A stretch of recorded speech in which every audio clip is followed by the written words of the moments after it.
Voici le témoignage de Brian Melvin qui est mort du choléra en 1980 après avoir bu de l'eau contaminée. Il s'est retrouvé devant le trône de Dieu, qui l'a envoyé temporairement en enfer en lui demandant de témoigner à son retour de ce qu'il verrait. La première partie de cette vidéo est l'extrait d'une conférence, la deuxième partie est une reconstitution de son expérience. Je ne devrais pas être ici aujourd'hui. Je ne devrais vraiment pas être ici aujourd'hui. Parce qu'il y a 28 ans, je suis mort.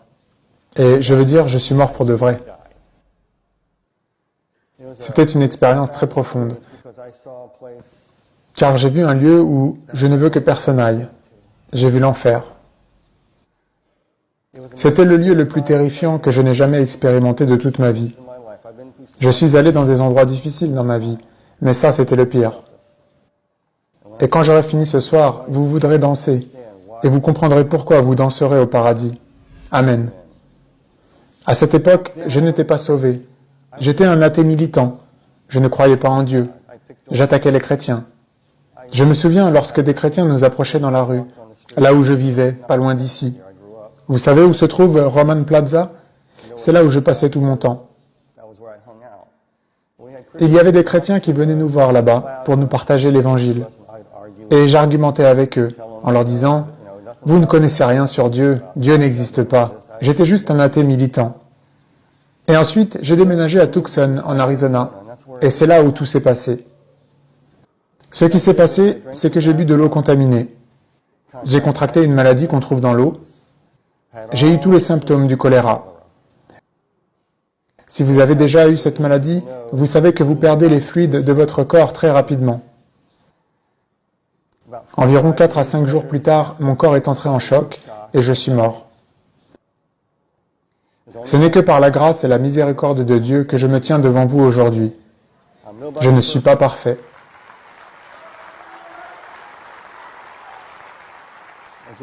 Je ne suis qu'un vieux pécheur sauvé par la grâce. Je ne suis pas spécial. Personne n'avait entendu parler de moi, excepté au Colorado et quelques autres endroits. Donc, le Seigneur, pour une raison ou une autre, a choisi de me faire revenir. Et souvent, lorsque je me tiens devant un groupe de personnes pour partager mon témoignage, la question la plus fréquente que je reçois est « Que se passe-t-il après que tu meurs ?» Parce que tant de personnes ont peur, elles ne savent pas ce que c'est que mourir. Donc, ceux qui l'ont déjà vécu peuvent avoir quelques éléments de réponse. Si vous êtes chrétien, vous n'avez rien à craindre. Amen. Mais si vous n'êtes pas chrétien, vous avez toutes les raisons d'avoir peur. Je me rappelle ce que c'était que mourir. Laissez-moi vous dire ce que c'est que mourir. Quand vous mourrez, vous devenez vivant. Je n'ai aucune idée comment expliquer cela. J'étais allongé dans mon lit, malade, tremblant de fièvre, et soudainement la fièvre cessa. J'ai pris ma dernière inspiration, et ce fut le ressenti le plus unique, d'être vivant, mais sans respirer. J'ai regardé autour de moi, je me suis rendu compte que mon visage était fixe, mais pourtant je pouvais bouger la tête. Et ensuite, il faut comprendre que ceci s'est passé en 1980. Il n'y avait pas autant d'écrits sur les expériences de mort imminente comme il y en a de nos jours. Et j'étais un athée, je n'avais aucune idée de ce que c'était de mourir. Je n'avais jamais entendu parler d'une expérience de mort imminente ou d'une rencontre à la frontière de la mort. Je n'avais jamais entendu ces histoires. J'étais un athée militant. J'ai pourtant grandi dans un foyer chrétien, mais j'avais laissé tomber la foi. Je ne connaissais pas grand-chose de la Bible. J'en connaissais suffisamment pour argumenter avec les chrétiens, mais je ne connaissais pas vraiment la Bible. Donc me voilà, je meurs et je me retrouve à flotter dans mon corps, tout comme ce que disent beaucoup de témoignages d'expériences de mort imminente. Et je porte des lunettes. Et j'ai remarqué que je ne portais pas mes lunettes, mais je pouvais voir de l'autre côté de la pièce et je pouvais tout voir. Je pouvais entendre les gens qui parlaient dans la rue dehors. Je pouvais entendre tout ce qu'il se passait. Je pouvais tout percevoir de manière extrêmement claire. Plus de fièvre, plus de douleur. J'étais dans une très agréable paix. Je regarde autour de moi et je me réjouis. Je me dis, c'est génial. Soudain, je regarde au plafond et boum, je suis passé à travers le plafond. Et je suis entré dans ce vide noir, qui était d'un noir complet. Plus noir qu'à minuit dans une grotte. Et soudainement, il y eut cette lumière au loin qui brillait, et j'allais vers elle très très rapidement. Et pourtant, j'avais l'impression que j'allais très lentement. Et ensuite, j'ai entendu un chœur céleste qui chantait en musique. Cette belle musique et ces chants, ce chœur céleste qui chantait. Et je pouvais entendre ce langage céleste et je pouvais comprendre ce qui m'était transmis en anglais. Pourtant, c'était dans un autre langage. Et ensuite, au loin vers cette lumière, je commence à entendre une voix calme me parler, me disant des choses. Elle m'expliquait beaucoup de mystères profonds et de vérités sur Dieu et l'éternité, qui m'expliquait beaucoup de grandes questions du pourquoi de la vie. Quand vous mourrez, vous vivrez peut-être cette expérience. Lorsque Dieu vous explique les pourquoi de votre vie, pourquoi ceci s'est produit, pourquoi y a-t-il le mal dans le monde. Tous ces grands mystères qui perturbent l'esprit des gens vous sont expliqués lors de cette expérience. Beaucoup de gens qui vivent ça ne se rappellent plus ce qu'ils ont entendu. Ils disent « Je sais que Dieu m'a dit beaucoup de choses profondes. » Beaucoup de ces choses tournent autour de qui il est et autour de l'éternité. Parce que Dieu m'explique, et la voix et le cœur là-haut m'expliquaient les mystères sur qui Dieu est. Et vous explique ces choses. Incroyablement, tout ce qu'ils m'ont expliqué, je l'ai trouvé plus tard dans la Bible. Donc, je vais parler de ça un peu plus. Alors que je flottais à travers cette obscurité, j'ai entendu à travers la musique et les chants que nous sommes conçus comme des êtres éternels, parce que Dieu a placé l'éternité dans notre cœur. Et il m'a aussi été exprimé que, parce que Dieu est un Dieu vivant, nous vivons aussi. Actes chapitre 17, verset 28, « En lui nous avons la vie, le mouvement et l'être. » Voyez, avant que je meure, en tant qu'athée militant, je pensais que lorsque je mourrais, je tomberais dans un état de non-vie, de simple non-existence. Comme vous le savez, le vieil athée dit « Quand tu meurs, tu es comme un vieux morceau de viande. » Et me voilà, j'entendais cette musique et cette voix calme qui m'expliquait qu'on est conçu comme des êtres éternels. J'apprenais aussi à travers la musique et les chants et les cantiques qui étaient chantés que c'était en fait en train de m'apprendre de nouvelles choses sur Dieu. J'apprenais que les dons de Dieu sont irrévocables. Romains chapitre 11, verset 29, « Car Dieu ne se repent pas de ses dons et de son appel. » Il m'était expliqué que Dieu tiendra toujours sa parole et accomplira tout ce qu'il dit. Il honore ce cadeau de la vie qu'il vous a donné. Saviez-vous ça, qu'il vous a donné ce cadeau de la vie? Il l'a soufflé dans Adam, au chapitre 2, verset 7 de la Genèse. Le souffle de vie, ça perdure jusqu'à vous. C'est un grand cadeau, il ne va pas vous l'enlever. Il est juste à ce point, même pour les injustes. Il les maintient en vie parce que c'est un acte d'amour et de miséricorde. Ça peut paraître bizarre. Vous pourriez penser, tu sais, l'enfer c'est plutôt terrible. Ce serait tellement mieux si Dieu nous éliminait et qu'on cessait d'exister pour qu'on ne vive pas tout ça. Attendez d'entendre ce que je vais dire avant de dire ça. Il y a beaucoup de choses sur l'enfer qui n'ont pas encore été proclamées. Mais Dieu m'a fait comprendre très clairement qu'il n'allait pas reprendre ce cadeau de la vie. Il est juste et équitable à ce point. Donc, alors que vous passez à travers ce vide, vous comprenez ce qui arrive.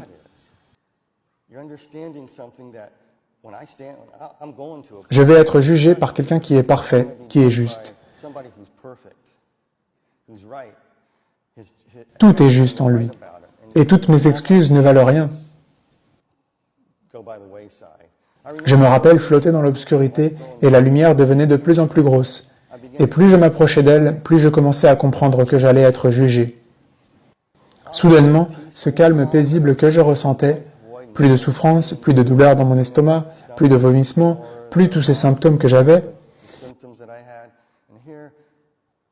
Mais là, je commençais à devenir nerveux, parce que je savais que quand j'arriverais à cette lumière, je serais jugé. Je serais jugé pour avoir abusé du don de vie de Dieu, pour avoir profité de l'intégrité de Dieu. Je serai jugé pour avoir profité de la bonté de Dieu. Dieu est bon envers vous. Il est bon envers tous. Il fait pleuvoir la pluie sur les justes et les injustes. Combien d'entre nous ont profité de ça?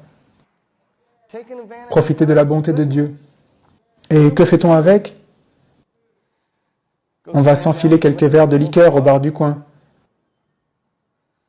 On va battre sa femme ou son mari.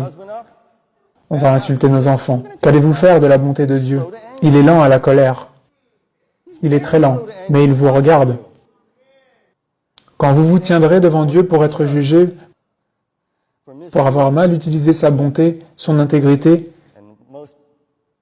et plus terriblement mal utiliser son amour et sa miséricorde, que direz-vous? Que dirons-nous? La lumière commença à devenir de plus en plus grande.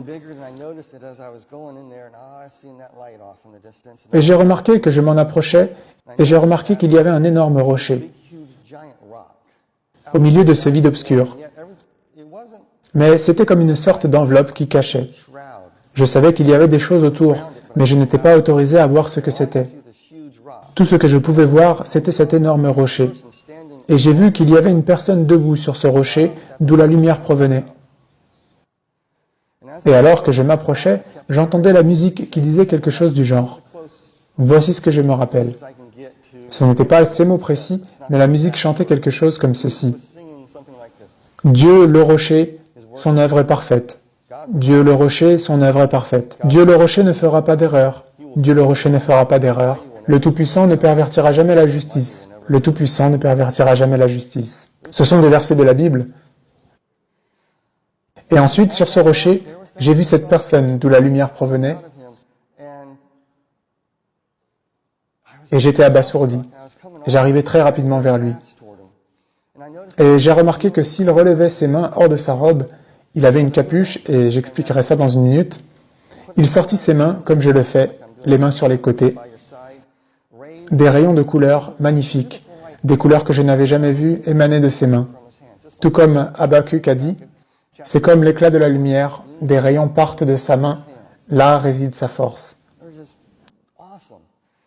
J'ai trouvé ces versets très intéressants. Jésus a dit qu'il est la lumière du monde. Je suis la lumière du monde. Celui qui me suit ne marchera pas dans les ténèbres, mais il aura la lumière de la vie. J'ai remarqué que son visage était caché par une capuche. C'était la capuche du jugement. Je ne voyais pas son visage pour une raison. Je savais que c'était Jésus. J'ai atterri les pieds juste devant lui. Il était à peu près à la même distance que ces enceintes le sont ici. Et j'ai atterri. J'ai regardé en haut, et il a vu tout en moi. Il a vu tout ce que j'avais fait dans ma vie. Et là, immédiatement, j'étais coupable. Coupable d'avoir mal utilisé l'amour de Dieu, pour avoir gâché son amour sur des choses qui n'ont aucune valeur. L'argent, les voitures, le vin, de quoi plaire aux femmes, peu importe. J'avais gâché ma vie en utilisant mal l'amour de Dieu, en diffamant son amour. Oh, Dieu ne me punira jamais, je serai juste un vieux morceau de viande. Ou, vous savez, que pouvez-vous dire pour vous défendre? Rien. Et instantanément, je suis tombé à plat, face contre le sol. Je ne peux pas l'expliquer, je suis juste tombé. Boum, assommé. Je ne pouvais pas me tenir debout en sa présence. Et soudainement, une main, quelqu'un m'a touché derrière. C'est comme s'il y avait une colle exceptionnelle. Je n'ai pas senti qu'on m'attrapait, ça m'a juste relevé par la main. Je ne voulais pas me tenir debout. Je voulais m'enfuir sous terre le plus loin possible. Et j'ai remarqué que j'étais habillé par un genre de kimono, avec un short. Et il était très sale. C'était crasseux, jauni. Des vêtements dégoûtants. Je me trouvais donc devant Jésus-Christ, debout et voilé sous la capuche du jugement, et derrière lui, il y avait un nuage de gloire. Il semblait provenir de lui, il faisait partie de lui, il était en lui, autour de lui. C'était juste un esprit, c'était un nuage. Et ensuite, j'ai remarqué qu'il y avait quelque chose d'unique, parce que derrière Jésus, derrière le nuage qui faisait partie de lui, il y avait quelqu'un d'autre qui se tenait derrière lui, qui faisait aussi partie de lui, qui faisait aussi un avec lui. Et ensuite, ça m'a frappé, j'ai eu une révélation de la Trinité. Je ne peux l'expliquer, mais me voilà, je me tenais devant le trône de la Trinité. Je ne pouvais pas voir le Père, Jésus se tenait devant moi. Le Saint-Esprit était là et ils étaient prêts à me juger, et se demandaient, « Père, que va-t-on faire avec ce gars ?» Étant un athée à cette époque, je fus instantanément rappelé comment j'avais parlé contre la Trinité, comment j'avais l'habitude d'argumenter avec les chrétiens sur ça, comment je faisais toujours des jeux d'esprit et faisais hésiter les chrétiens sur la doctrine de la Trinité. Mais là, je me trouvais devant cette réalisation. Et plus tard, voici ce qui me fut révélé. Bien plus tard, après que je sois revenu sur Terre, j'ai réalisé que j'avais été confronté à quelque chose qui se trouve dans la Bible. La Bible parle d'un témoignage de 3 personnes. Deutéronome chapitre 17, verset 6. Je vais vous lire ce passage. Celui qui mérite la mort sera exécuté sur la déposition de 2 ou de 3 témoins. Il ne sera pas mis à mort sur la déposition d'un seul témoin. Romains chapitre 5, verset 12. La mort s'est étendue sur tous les hommes, parce que tous ont péché. Parce que lorsque vous vous tenez devant Dieu, vous voyez comment vous avez péché et comment vous avez abusé de l'intégrité de Dieu. La Bible montre que le témoignage d'une seule personne ne peut condamner un individu. Et tout ce qui est nécessaire légalement, c'est 2 témoins pour établir le cas. Cependant, 3 témoins est ce qu'il y a de plus fort. Et ça me semblait représenter la problématique parfaitement. En d'autres termes, de finaliser, de cimenter le jugement. Je me tenais devant un juge triple qui allait me juger. Si Jésus avait enlevé sa capuche, je ne serais pas ici. J'avais ce triple témoin devant moi. Je n'aurais pas pu être ici. Donc, je veux que vous pensiez à ceci. Comment Dieu peut-il être parfait dans toutes ses œuvres, ne jamais pervertir la justice, être fidèle à sa parole et être capable de nous juger seuls, à moins qu'un seul Dieu soit le Père, le Fils et le Saint-Esprit? Quand vous vous trouvez devant ce pouvoir, pas étonnant que vous tombez à plat ventre. Vous réalisez que vous ne serez pas épargné sous prétexte que vous êtes humain. Oh, Dieu comprendra, il est tout aimant. Oui, il est tout aimant, mais combien d'entre nous abusons de son amour en étant humains?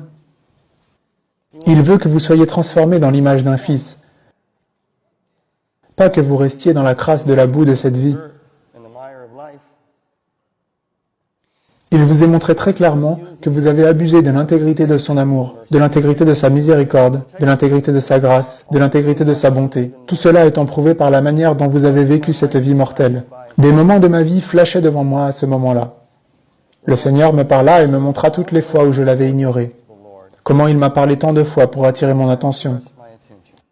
Comme lorsque je conduisais sur la route et que j'ai failli percuter une voiture de plein fouet parce que j'étais saoul et gelé. Avec tous mes potes dans la voiture, sans faire attention à ce que je faisais, roulant sur une colline à 120 km/h pour essayer de faire un saut. Comme les gars font des choses stupides. J'étais dans la mauvaise file. Et le Seigneur m'a fait bouger le volant juste avant que cette voiture arrive. Et j'ai évité à la dernière seconde de percuter une autre voiture de plein fouet. Il m'a montré tout ça. Combien de fois le Seigneur vous a sorti du pétrin et vous ne vous en rendez même pas compte?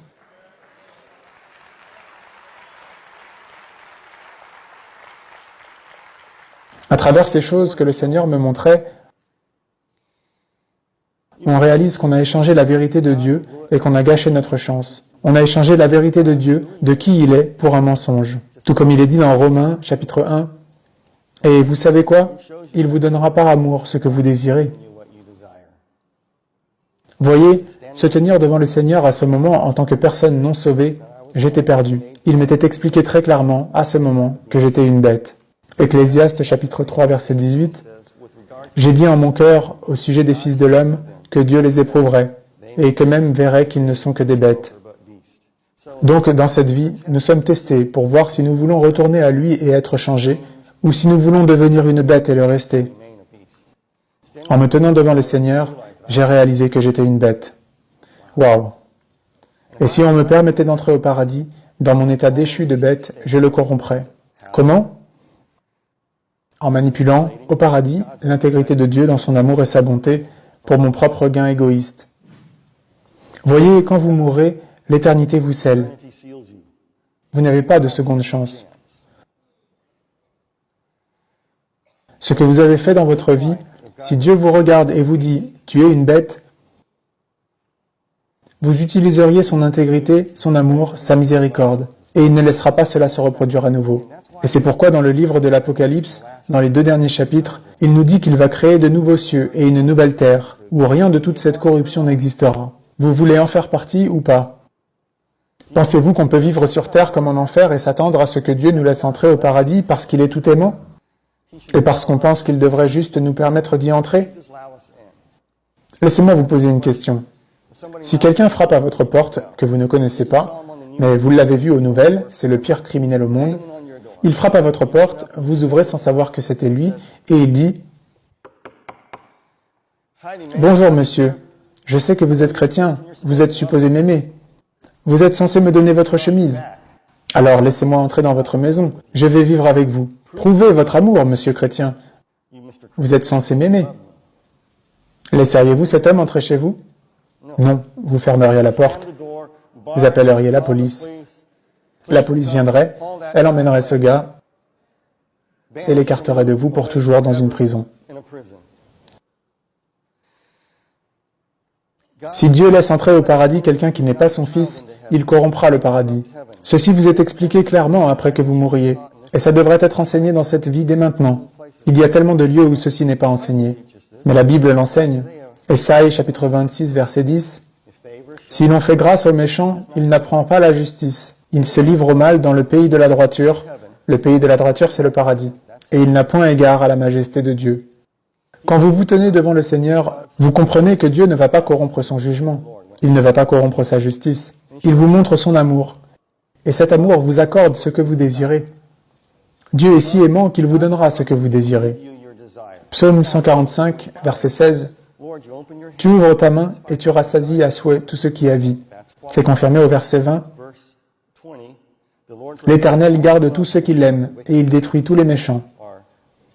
Autrement dit, une ruine éternelle. Pourquoi? Ecclésiaste chapitre 3, verset 14. Tout ce que Dieu fait durera toujours, qu'il n'y a rien à y ajouter et rien à en retrancher. Donc Dieu vous accorde ce que vous désirez. Si vous ne le voulez pas, son amour, sa miséricorde et sa grâce, ça sonne étrange, mais il vous donnera ce que vous désirez. Il vous donnera l'enfer. Vous serez banni. Pourquoi laisserait-il entrer n'importe quel étranger qui frappe à sa porte, exigeant de le laisser entrer?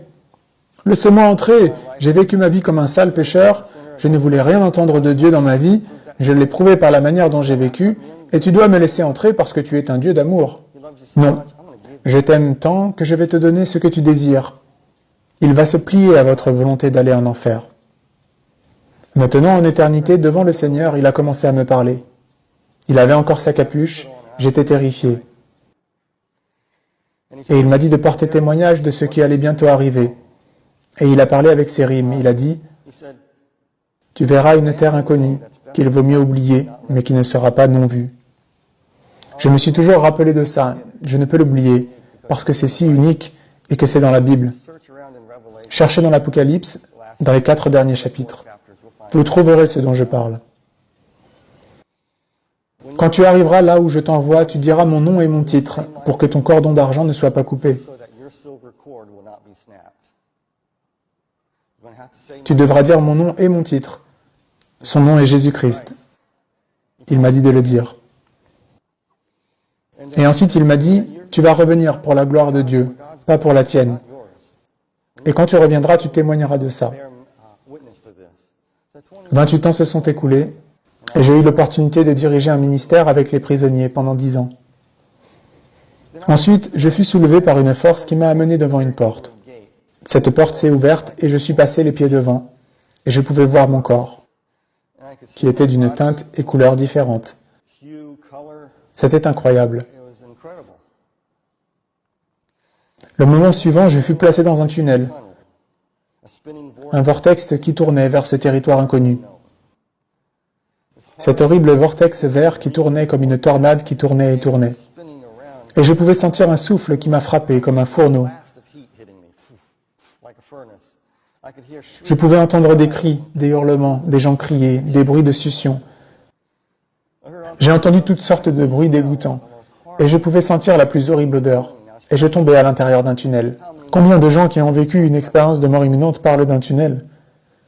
Et finalement, je suis arrivé à une lumière à la fin du tunnel. Je n'arrivais pas vraiment à une lumière, j'arrivais plutôt à la sortie du tunnel. Le moment suivant, je suis tombé du ciel.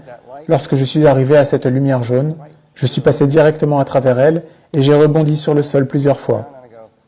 J'ai regardé autour de moi et je me suis dit, si je suis en enfer, où sont les diables et les fourches? C'est l'idée de l'enfer que j'avais en tête. Je me disais, où suis-je? Suis-je au paradis? Suis-je en enfer? J'ai regardé où je me tenais et j'étais comme sur le sommet d'une colline. Et au loin, à une certaine distance, il y avait une maison sur une autre colline. Et j'étais juste assis là, à regarder. Et soudainement, j'ai vu toutes ces personnes arriver. Elles arrivaient de la maison et venaient vers moi. Elles ont descendu la vallée et sont remontées jusqu'à moi. Elles ressemblaient à des personnes que j'avais connues. Certaines étaient des personnes qui étaient déjà mortes. Toutes ces personnes arrivaient, elles me tapaient sur le dos et me disaient « Brian, bienvenue, on t'aime. Sois le bienvenu au paradis. » Ils mettaient leurs bras autour de moi, m'accueillant, me faisant réfléchir. Je me disais « Mais où suis-je? C'est le paradis? C'est quoi ce lieu ?» Combien de témoignages d'expériences de mort imminente avez-vous vu, ceux qui sont positifs, où les gens racontent avoir vu leurs proches les accueillir dans ce joli paysage, tous aimants, attentionnés et tout. S'il m'avait été permis de revenir sur Terre à ce moment, j'aurais probablement été comme eux. Mais le Seigneur m'a laissé aller un peu plus loin dans l'expérience. Et une de ces personnes a commencé à se transformer en une créature démoniaque. Et tous les autres ont commencé à se transformer en ce qu'ils étaient réellement. Excusez-moi, mais il y a quelque chose qui a attiré mon attention. Il est clair dans ce qu'il a dit. C'est pour des gens qui croient aux fétiches, c'est pour de fétichères, c'est pour des incrédules, surtout pour de fétichères, des marabouts, des ignorants qui disent un tel est mort, mais je suis toujours en contact avec l'esprit de cette personne.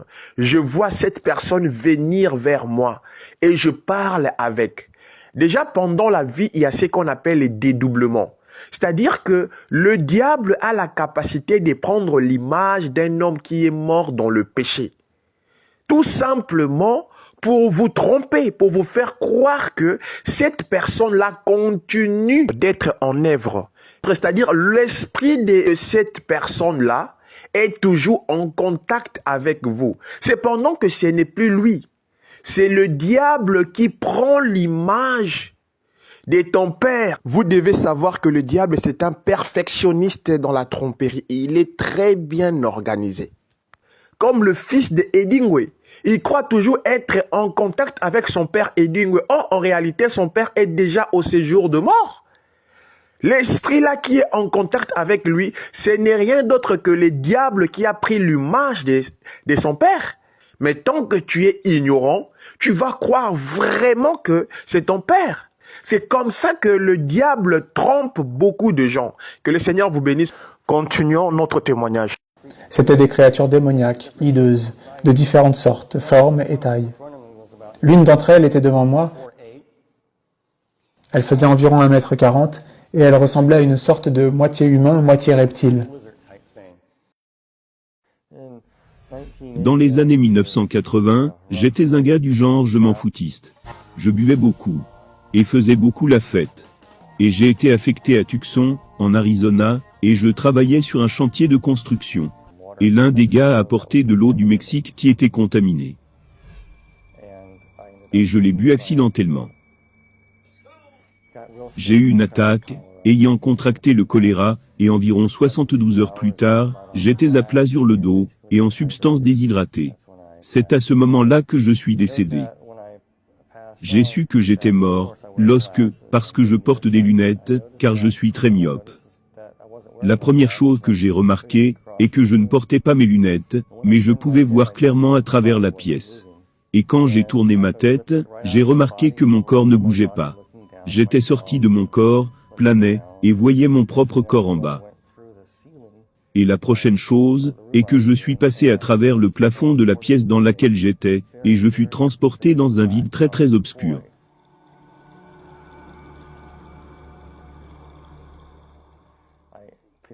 Je pouvais entendre quelqu'un me parler. Comme en télépathie. Et il m'expliquait beaucoup de choses, dont je ne me souviens plus. Mais l'idée majeure était le pourquoi de la vie. Pourquoi il y a le mal dans le monde, pourquoi ceci, pourquoi cela. Il dit, les questions que les gens posent tout le temps, te seront répondues. Parce que tu vas être transporté vers cette lumière. Et au moment où tu arriveras, où se trouve cette lumière, tu sauras ce qui se passe. Tu sais que tu es mort. Tu sais que tu vas être jugé. Toutes choses, alors que tu voyages te seront éclaircies, au point que tu saches que tout ce qui se passe, est juste le bien ou le mal. On allait à travers l'obscurité, et on approchait de la lumière, et j'ai remarqué sur le roc, il y avait ce gros bloc énorme juste au milieu de cette obscurité, et il y avait une personne assise sur un trône. et de cet individu qui était assis dessus, émanait une lumière, une très puissante et brillante lumière. Et il y avait de l'amour et de la compassion, mais aussi une fermeté et de l'équité qui émanait de cette personne. Qui est-ce? Et une question basique qui vint à moi, à travers ma pensée, c'était « Qu'est-ce que tu as fait avec le don de Dieu ?» C'était en fait Jésus qui me parlait. Il dit « Si je te laisse entrer au ciel, avec ce que tu sais actuellement, ce ne serait pas juste. Tu en fais déjà une mauvaise utilisation, et tu vas continuer à faire des choses similaires dans le ciel. Tu ne peux pas y aller. » Il m'a dit qu'il m'accordait de voir un autre monde, auquel je n'y croyais pas, mais qui ne le sera plus. Et puis il a sorti toutes ses clés de sa tunique, et alors qu'il les prenait, on pouvait voir les marques où les clous étaient, un peu comme dans la région du poignet, et c'était comme si elles avaient séparé les os. C'est un peu traumatisant de voir ça. Et il avait ses clés étaient de forme et de design étranges. Et il s'est dirigé vers un endroit, et il a mis cette clé dans ce qui ressemblait à une porte, et la porte s'est ouverte. Puis un voile est venu, et il faisait sombre. Je ne pouvais pas tout voir. Je pouvais voir le Seigneur, et j'ai été déplacé vers cette porte, et je suis passé par cette porte dans un vide. Il y avait des tornades à multivortex, qui avaient lieu dans le tunnel, tournaient effroyablement autour, grondaient et grondaient, tournaient.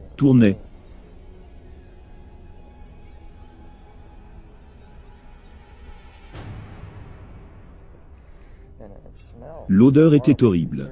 Je pouvais entendre des hurlements, des cris. La chose dont je me souviens le plus, étaient des bruits de succion, et des cris.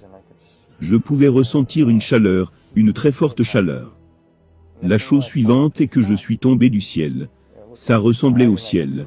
Et je suis tombé au sol. Ça m'a fait mal. Je me suis relevé, et j'ai regardé autour. Où suis-je? Des gens ont accouru, et certains d'entre eux ressemblaient à des personnes qui étaient mortes que je connaissais, et d'autres personnes que je connaissais, qui n'étaient pas mortes. Et ils sont venus autour de moi, m'ont donné des tapes dans le dos, et marchaient avec moi. Mais quelque chose n'était simplement pas normal avec ces gens, parce qu'ils avaient l'air bizarres. Ils avaient des regards jaunâtres dans leurs yeux, et leurs yeux étaient presque comme ceux des reptiles. Je regarde et je vois un, qui ressemblait à mon meilleur ami, se transformer en une autre personne. Et j'ai dit, attendez une minute, tu ne peux pas faire ça. Qui es-tu? Et puis tout d'un coup, je regarde autour, toutes ces personnes autour de moi, ne sont pas des personnes. Ils ont commencé à se transformer, en ce qu'ils étaient réellement. Ils étaient les créatures les plus laides que j'ai jamais vues. Ils étaient juste horribles, comme des légumes pourris. Ils étaient déformés, et tordus. Ils n'étaient pas parfaits en aucun cas. C'étaient juste des créatures sales et puantes. Et ils commencèrent à venir vers moi comme s'ils allaient me déchiqueter en morceaux. Et l'un d'eux a essayé de m'attraper juste à la poitrine, un autre a essayé de me saisir par les jambes. Pendant qu'ils essayaient de me déchirer en morceaux, ils ont reculé, et celui qui plus tôt ressemblait à mon meilleur ami, et qui s'est transformé en différentes personnes est venu vers moi. Il avait environ 1,20 m. Il ressemblait à une sorte de demi-dinosaure, une créature de type reptilien, et il sifflait et crachait sur moi. Et parlait dans une langue que je ne pouvais pas comprendre. Je ne savais pas ce qu'il disait au début.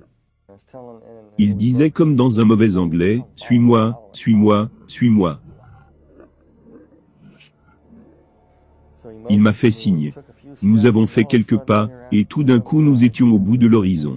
Ce qui n'avait aucun sens.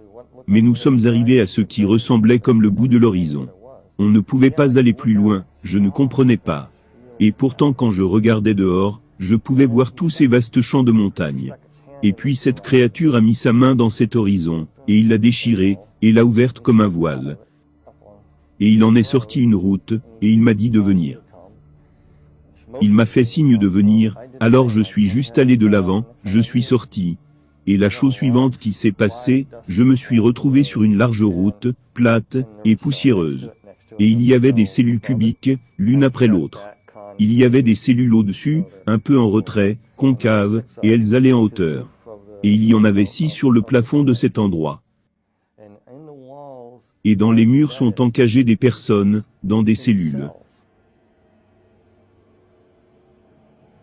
Et pointé vers un autre cube, et dans ce cube que je regardais, il y avait des gens à l'intérieur. Certains cubes, dans certains endroits, étaient vides, et attendaient que des personnes arrivent, comme je venais de le faire. Et en regardant, on me montrait une autre personne, et une autre personne, et une autre personne. Chaque personne qui était dans son cube, c'était comme si elle revivait une fois de plus, des parties de leur vie, mais pas d'une manière très agréable. C'est comme si elle vivait dans de réels cauchemars. Et alors que nous marchions, j'ai réalisé que l'enfer est un endroit grand et énorme. Et qu'il y a beaucoup d'autres endroits de l'enfer que je n'ai pas visités. Je venais de voir l'endroit appelé le puits. Et il dit, cela t'a été accordé. Suis-moi au milieu de la route, et nous sommes allés au milieu de la route. Et tous ces démons et créatures qui couraient partout. Et j'ai vu tous ces gens à divers stades de tourment, et certaines de ces créatures démoniaques à l'intérieur de ces cubes, qui entraient à volonté. Et ils attaquaient les gens de différentes manières. Mais pour les gens qui ressemblaient à d'autres personnes, ou à des moments de leur vie, ressemblaient à des démons, quel que soit leur pire cauchemar, c'est en substance ce qu'ils revivaient. Nous avons marché vers une autre file d'attente, nous avons regardé à l'intérieur un autre individu qui était là. Et il m'a rappelé un vieux voilier. Ce type fut capitaine de navire, et il était fouetté. Les choses qu'il faisait subir sur son propre voilier. Il avait plaisir à faire du mal aux gens, parce que c'était son navire, et il aimait être méchant avec son équipage, et cela lui était rendu pareil. J'ai remarqué cette créature, qui me regardait qui était dans un cube au début. Et cette personne qui me regardait, cet individu particulier, c'était l'une des plus grandes créatures, avec un visage tournant tout autour. Il avait une belle couleur violacée. Une sorte de belle créature, mais hideuse en même temps. Il avait un visage tournant autour. Très séducteur, très flatteur, très persuasif. Il essaie de planter des pensées dans votre esprit, essaie de vous dire, pourquoi un Dieu si bon permettrait-il à des gens de souffrir ainsi? Il essayait de me faire maudire Dieu. Je ne sais vraiment pas qui était cette créature démoniaque. Je sais qu'il avait un grand pouvoir et une grande autorité, il était second en commandement. Ça aurait pu être Satan lui-même. Tandis qu'un vortex tournait, une dame qui venait de mourir dans un accident de voiture en est sortie, et elle fut déposée là-bas. Et je l'ai vue à son arrivée, et à l'intérieur de son cube. Elle a pensé que c'était une illusion de la ferme de sa grand-mère, que ses grands-parents cultivaient, et qu'elle aimait beaucoup quand elle grandissait. Et sa grand-mère est décédée récemment. Alors, quand elle est entrée dans ce cube, elle a immédiatement pensé qu'elle était au paradis, car il y avait une grand-mère qui l'attendait là pour l'accueillir. La grand-mère était en fait un démon qui lui donnait l'illusion d'être sa grand-mère. Elle a dit, « Cher Pudding, tu es au paradis, je suis si contente que tu sois là. » Et elle pensait vraiment qu'elle était au paradis. Mais il y avait un côté plus sombre de cette femme. Elle faisait faire à ses enfants ce qu'elle voulait. Ses enfants voulaient quelque chose d'autre, elle voulait qu'ils soient ceci, s'ils ne le faisaient pas à sa façon, c'était la bastonnade, c'était de la violence verbale, elle les réduisait à rien. Alors qu'elle s'asseyait, je regardais, et des branches des arbres l'ont agrippée, c'est alors qu'elle s'est rendue compte qu'elle n'était pas au paradis. Alors que nous passons devant des cubes, avec des gens à l'intérieur, ceux-ci étaient pris dans des flammes. C'était comme si leur peau était encore intacte, mais ils brûlaient. Il y avait cet individu, qui aimait jouer au billard, mais ce type était un tueur en série d'enfants. Il a vécu dans les années 1940, et il était dans cette salle d'attente de billard, avant que les punitions ne tombent sur lui. Il pensait qu'il avait une pause. Et ensuite des gens là-bas le tourmentaient, ils sont venus le prendre, l'ont attrapé, et se sont mis à le déchirer. Et du ciel je pouvais voir ce grand démon qui descendait. C'était un serpent qui vint, l'engloutit, et l'avala. Et tous ces petits démons qui arrivaient et disaient, « C'est pas juste, nous n'avons pas encore une autre chance sur lui. » Il le régurgita. Il était tout entier. Je sais que cela semble vraiment bizarre, mais c'est ce qui s'est passé. Alors tous les autres petits démons, de petits êtres minuscules d'environ 30 cm lui ont sauté dessus. Et ils le battaient, le griffaient. C'était un constant tourment. Tout ce qu'il avait fait, lui fut payé. Je suis arrivé à ce cube et je regardais, c'était une femme, elle était vêtue de beaux vêtements. Elle était en gros une prostituée du temple. Elle était une personne qui est morte à Cornute vers 69 après Jésus-Christ, pour un prix qu'elle aurait un nouveau-né, un fils, pour une raison quelconque. Leur religion était quelque chose d'étrange. Quand vous avez un nouveau-né, vous l'offrez à une statue, et il y a des flammes sous la statue, où vous mettez le bébé, et le bébé est brûlé. Et la voici dans ce temple, il n'y avait pas de répit à son tourment, c'était comme presque tous les petits bébés qu'elle a brûlés, qui étaient les siens, ou d'autres personnes, la tourmentaient. Ils se jetaient sur elle, marchaient sur elle et la déchiraient. Et elle criait. Et j'ai dû me détourner et continuer à marcher.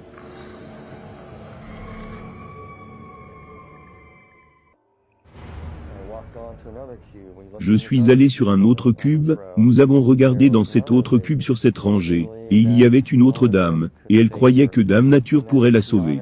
Elle adorait les arbres et les rochers. Elle était dans l'adoration de la nature, et une partie de leur pratique religieuse serait de sortir dans les champs, et de danser autour du feu, avec un groupe d'autres personnes faisant la même chose. Les gens qu'elle pensait être avec elle, étaient en fait des démons. Et il venait maintenant vers elle et lui disait, « Tu as fait ceci, cela », il lui montrait une pierre. « Tu penses que cette pierre va te sauver ici ?» Et il la frappait avec. Alors qu'elle se tenait là, les démons se sont penchés sur elle, et ont arraché sa bouche, ont arraché sa langue, et une partie de son visage. Tu pensais cela? Non, les pierres ne vont pas te sauver, personne ne peut te sauver ici. Alors ils lui ont arraché, ils ont juste pris sa peau, et l'ont juste pelée. C'était vraiment lent et atroce. Et pour ne laisser rien que son squelette. Et il prenait les os, et les brisait. Et elle sentait toutes ces choses. Puis son corps se remettait ensemble, la chair se remettait ensemble, et elle était à nouveau entière, et tout recommençait. Et une chose différente se produisait. Et certaines des personnes les plus cruelles de la terre y étaient. Certaines personnes, je n'aime pas dire les noms de personnes, ou quoi que ce soit. Alors que nous marchions dans un autre segment de l'enfer, près des renfoncements, un autre segment du profond puits sombre.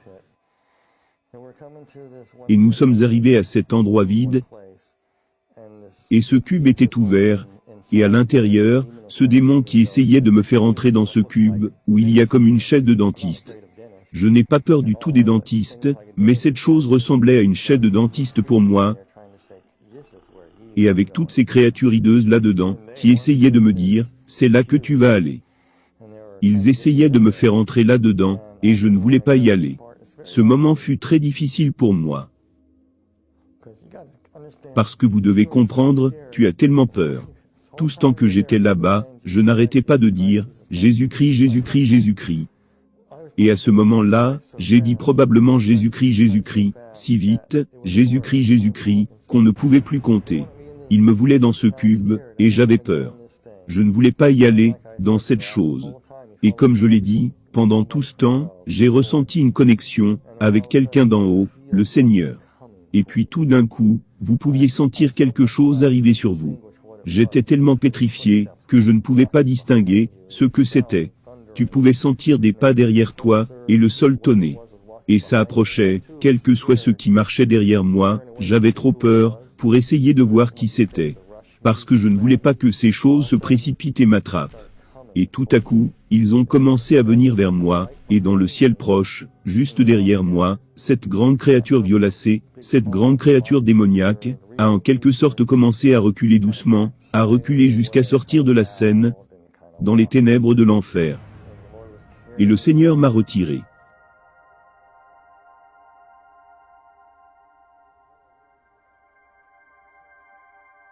C'était Jésus, il est venu me chercher.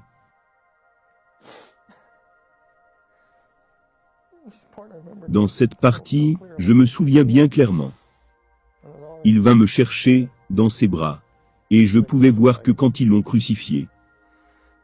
J'étais juste là, tandis que ses os étaient séparés. Il dit, ils ont séparé mes os à cause de toi. Et il m'a porté.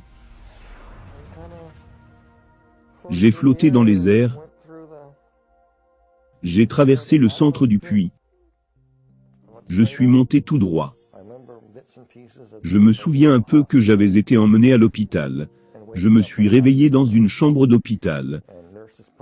Et des infirmières me donnaient des petits coups, et quand je me suis réveillé, essayant de respirer, j'ai attrapé le médecin et dit, « Je ne suis pas dans un cube, je ne suis pas dans le cube. » Et le médecin dit, « Non, tu es dans un hôpital. » Pour moi je n'étais plus athée, il y a un Dieu, il y a un paradis, et il y a un enfer. Que le Seigneur soit loué. Ce n'est pas le médecin qui fait en sorte qu'une personne reste en vie, mais c'est le Seigneur Jésus-Christ qui nous donne une nouvelle chance. À chaque fois que nous tombons malades, nous devons comprendre qu'il y a beaucoup de personnes qui sont mortes avec la même maladie.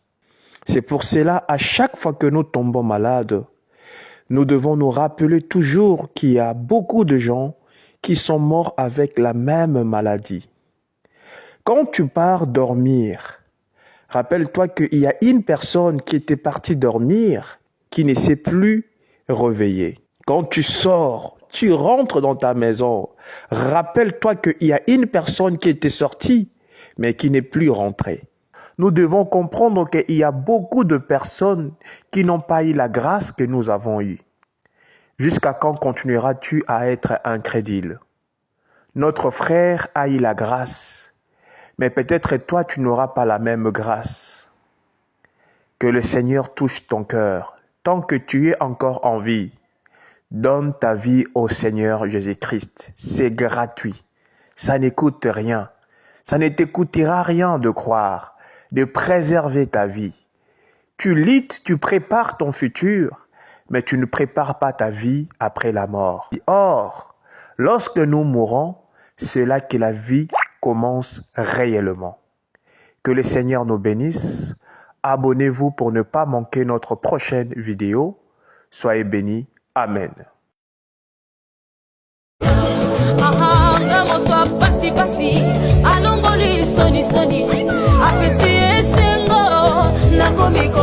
Seka